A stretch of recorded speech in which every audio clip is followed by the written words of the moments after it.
السلام علیکم۔ آج کی سچائی میں آپ لوگوں کے لیے بہت پرانا تاریخی ایک واقعہ بیان کرتا ہوں جو صدیوں پرانا ہے۔ ایک شکاری تھا، مچھلیوں کا شکار کرتا تھا۔ اس بندے کا نام تھا ابا نصر۔ یہ ابا اردو والا نہیں ہے، عربی میں لقب دیا جاتا ہے، تو اس کا نام ابا نصر تھا۔ اس کو کئی دنوں سے شکار نہیں لگا، وہ بیچارہ پریشان تھا۔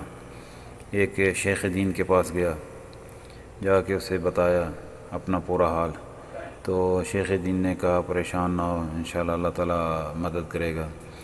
تو آپ کل جب جاؤ شکار کے لیے تو 2 رکعت نفل پڑھو، پھر اس کے بعد 3 بار حسبی اللہ و نعم الوکیل بولو اور اللہ کا نام لے کے جال پھینکو، تو انشاءاللہ اللہ تعالیٰ کچھ نہ کچھ روزگار دے دے گا، انشاءاللہ خالی ہاتھ واپس نہیں آؤ گے۔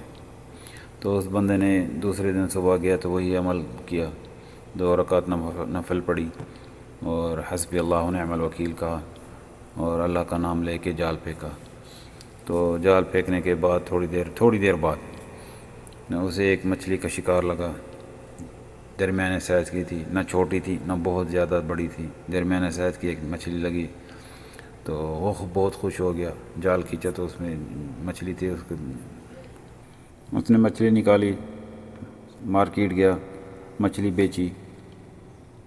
جیسے کہ آپ لوگوں نے سنا بھی ہوگا اور پتہ بھی ہوگا کہ بہت پہلے پیسوں میں بات ہوتی، 1 پیسہ آدھا پیسہ، تو وہ کچھ پیسوں کی بھی کی، تو اس کے بدلے میں اس نے کوئی روٹی لی اور کھانے کے ساتھ میں کوئی چیز لی اور سیدھا دوڑا مولوی صاحب کے پاس آیا اور خوش ہو کے بتایا کہ اللہ تعالیٰ نے کئی دنوں کے بعد مجھے شکار ملا، تو میں جا کے بیچا اور اس میں یہ روٹی ملی اور ساتھ میں کچھ کھانے کے لیے، تو یہ اس میں سے اس کو مولوی صاحب کو دے رہا تھا کہ آپ لے لیں۔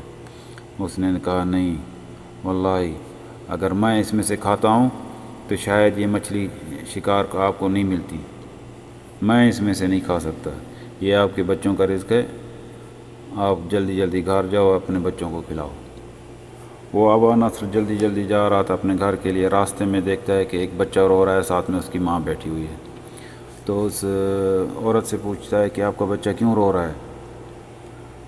تو اس بچے کی ماں کہتی ہے کہ یہ بچہ بھوک سے رو رہا ہے، کئی دنوں سے ہمیں کھانا نہیں ملا، میں غریب ہوں، میرا شوہر فوت ہو گیا ہے، ہمارے پاس کھانے کے لیے کچھ نہیں ہے، تو اس لیے رو رہا ہے، اور میں کیا کرتی، میں کہاں سے لاؤں، ہم غریب ہیں۔ یہ سنتے ہی وہ شکاری ابا نصر پریشان ہو گیا ان کے حالات سن کے، اور پریشان اس لیے ہو گیا، اب یہ اتنے دنوں سے بچہ بھوکا ہے اور میرے ہاتھ میں کھانا ہے، اب میں ان کو دوں، اگر میں ان کو دے دیتا ہوں تو میرے گھر میں بیوی بچے بھوکے بیٹھے ہوئے ہیں، تو ان کو کیا لے کے ان کے لیے کیا لے کے جاؤں گا؟ اگر ان کو نہیں دیتا، ان کے لیے لے کے جاتا ہوں تو یہ میرے سامنے بچہ بھوکا بیٹھا ہوا ہے، یہ میں کیسے برداشت کروں؟ یا پھر ہو سکتا ہے میرے اوپر اللہ کا امتحان ہو، یا اللہ میری مدد کر، اب میں کیا کروں؟ یہ سوچ کر تھوڑی دیر کے بعد اس بندے نے اس کی ماں کو دے دیا جو اس کے پاس کھانا تھا، 2 روٹی تھی اور ساتھ میں کچھ تھا، تو اس کی ماں کو دے دیا اور کہا یہ کھانا میرے پاس ہے، اپنے بچے کو کھلائیں، آپ بھی کھائیں۔ تو اس عورت نے 1 روٹی اس کو دے دی، لے بھائی یہ 1 روٹی آپ کھا لیں۔ تو اس نے کہا نہیں، اللہ کی قسم میں نہیں کھا سکتا، اگر میں اس میں سے کھاتا ہوں تو وہ مچھلی شکار میں نہیں آتی میرے پاس، یہ آپ لوگوں کا نصیب ہے۔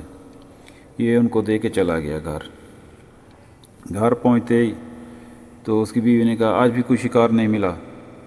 تو اس بندے شکاری نے کہا ابا نصر نے نہیں ملا تھا، اور 1 مچھلی شکار میں آئی تھی جسے بیچ کے میں آپ لوگوں کے لیے کھانا لے کے آ رہا تھا، اور راستے میں نے دیکھا ایک بچہ رو رہا ہے، اس کے ساتھ اس کی ماں بیٹھی ہوئی ہے، وہ اتنے دنوں کے بھوکے تھے اور ان کے پاس کھانے کے لیے بھی کچھ نہیں تھا، غریب تھے وہ لوگ، تو میں نے اپنا یہ کھانا ان کو دے دیا۔ تو اس کی بیوی ناراض ہو گئی، کہتی ہے اس کو دے دیا، خیرات کرنے کے لیے تم تھے، ان کو تو کوئی اور بھی دے سکتے تھے، اور تمہیں نہیں پتہ کہ تمہارے 2 بچے بھوک کے مارے ابھی سو گئے ہیں، تمہاری بیوی بھوکی بیٹھی ہوئی انتظار میں کہ کچھ نہ کچھ لے کے آئیں گے تو کھائیں گے، اور تم نے ان کو دے دیا، ہم کیا کریں گے؟ تو ابو بکر کہتا ہے سوری ابا بکر نہیں، ابا نصر.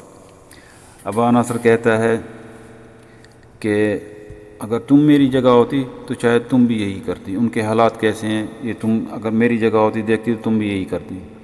ہمارے اوپر تو اللہ کی رحمت ہے. تو اس کی بیوی کہتی ہے کیسی رحمت، 2 بچے تمہارے بھوکے رو رو کے سو گئے، تمہاری بیوی بھوکی بیٹھی ہوئی ہے. تو یہ جھگڑا کرنے لگی اسے. تو ابا نصر نے کہا میں کیا کرتا، میرے ہاتھ میں کھانا تھا اور مجھ سے برداشت نہیں ہوا کہ میں ان کو بھوکا دیکھ کے بٹھا کے چھوڑ کے چلا آؤں اور اپنے بچوں کے لیے لے کے آؤں. اس وقت ان کی مدد کے لیے کوئی نہیں تھا، میں ٹھہرا تھا تو میں نے مدد کر دی. ہمارے لیے اللہ تعالیٰ کا ہماری کوئی مدد کر دے گا. تو اس کی بیوی سے جھگڑ رہی تھی. اتنے میں دروازہ کھٹکھٹاتا ہے. ابا نصر باہر جاتا ہے، دیکھتا ہے کہ ایک بندہ ٹھہرا ہے. وہ بندہ ابا نصر سے پوچھتا ہے کہ آپ ابا نصر ہیں؟ ابا نصر کہتا ہے جی میں ہوں. اور وہ بندہ کہتا ہے میں آپ کا قرضہ واپس کرنے آیا ہوں. ابا نصر کہتا ہے کیا مذاق کرتے ہو، میرے پاس تو اتنے پیسے نہیں ہیں کہ میں بچوں کو کھانا کھلاؤں، میں نے کہاں سے قرضہ دے دیا. اس نے کہا نہیں، اصل میں میرے والد نے آپ کے والد سے 30,000 درہم قرضہ لیا تھا اور میرے والد کا چند دن پہلے انتقال ہو گیا تو اسی نے مجھے بتایا اور یہ میں آپ کو آپ کے پیسے واپس کرنے آیا ہوں. ابا نصر گھر جاتا ہے، اللہ کا شکر ادا کرتا ہے اور اپنی بیوی کو سارا واقعہ بتاتا ہے. پھر ابا نصر ان پیسوں سے کپڑوں کا کاروبار کرتا ہے. پھر اللہ تعالیٰ نے اسے بہت برکت ڈالی اور دیکھتے ہی دیکھتے بہت بڑا تاجر بن گیا. اور ایک دن اس کے پاس شیخ دین آتا ہے اور اس سے ملتا ہے، خوش ہوتا ہے اور پوچھتا ہے ابا نصر لگتا ہے آپ نے مچھلیوں کا شکار کرنا چھوڑ دیا. ابا نصر کہتا ہے نہیں شیخ دین، یہ میں کیسے چھوڑ سکتا ہوں، میری اصل پہچان تو اسی سے ہے.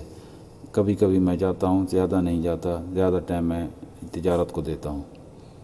شیخ دین ابا نصر سے پوچھتا ہے کہ اب بھی غریبوں کی مدد کرتے ہو؟ تو ابا نصر کہتا ہے جی شیخ دین، آج بھی کرتا ہوں اور اس سے زیادہ کرتا ہوں، اور جتنی وہ کوشش ہوتی ہے میں وہ اتنے اس سے زیادہ کرتا ہوں کہ میں غریبوں کی مدد کرتا ہوں.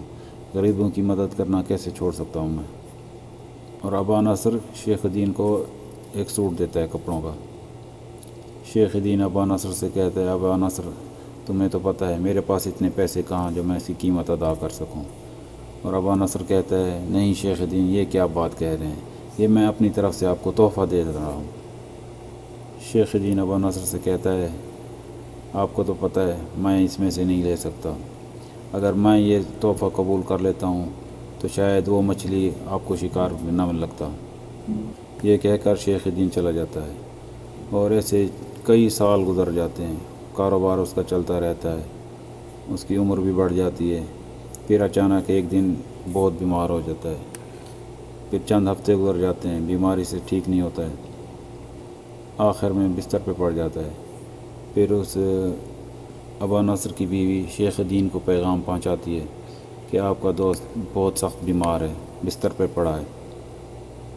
شیخ دین جب گھر پہنچتا ہے دیکھتا ہے تو اس کا دوست بیماری میں بستر پر پڑا ہے اور بے ہوش ہے. آ کے اسے دم کرتا ہے اور اللہ سے دعا کرتا ہے کہ اللہ تعالیٰ اسے شفا دے. ابھی تھوڑی دیر بیٹھا ہی تھا شیخ اور اس ابا نصر کو ہوش آ جاتا ہے اور رونے لگتا ہے. شیخ دین پوچھتا ہے کیا ہوا ابا نصر؟ ابا نصر کہتا ہے کہ میں دیکھ رہا تھا کہ میں مر گیا ہوں اور اللہ کی دربار میں حاضر ہوں اور میرا حساب کتاب ہو رہا ہے. میرے رائٹ سائڈ پہ میری نیکیاں اور میری بائیں ہاتھ میں لیفٹ ہاتھ میں میری برائیاں. اور دکھ کی بات یہ تھی کہ میری اچھائیوں پر میری برائیاں کا غلبہ زیادہ تھا اور اس کا پلڑا بھاری ہو گیا تھا. میری نیکیوں کے اوپر میری ہوس، میری لالچ، میری برائیاں حاوی ہو گئی. اور اتنے میں آواز آتی ہے اسے جہنم میں ڈال دو. اور مجھے لے کے جا رہے ہوتے ہیں اور پیچھے سے آواز آتی ہے نہیں رک جاؤ. اس بچے کے آنسو باقی ہیں جو اس دن بھوک سے رو رہا تھا اور اس نے کھانا کھلایا تھا. جیسے ہی اس بچے کے آنسو ڈالے ترازو میں تو شیخ دین اس کے آنسوں کا اتنا وزن تھا کہ جتنی میری برائیں تھے اس پہ بھاری پڑ گئے، غالب آ گئے، اور ساتھ میں اس بچے کی ماں کی دعائیں اتنی وزنی تھیں، بھاری تھیں کہ جتنی میری برائیں تھیں سب پر غالب آ گئے، اور آواز آئی کہ جاؤ اسے جنت میں ڈال دو۔ اتنے میں میری آنکھ کھل گئی اور سامنے دیکھا آپ بیٹھے تھے، اور زور زور سے ابا نصر رونے لگا۔ شیخ دین نے کہا یہ تو اچھی بشارت ہے۔ تو ابا نصر نے کہا میں اس لیے نہیں رو رہا ہوں، میں اس لیے رو رہا ہوں کہ اس دن اگر لالچ کر جاتا اور اپنی ہوس پہ قابو نہ رکھتا اور کہتا کہ یہ کھانا میں اپنے لیے لے کے جا رہا ہوں اور اپنے بچوں کو کھلاتا ہوں اور ان کو نہ دیتا، تو آج میں جہنم میں ہوتا۔ اور ابا نصر اللہ کا شکر ادا کرتا اور روتا رہا۔ یہ تھے آج کی ہمارا قصہ۔ فی امان اللہ۔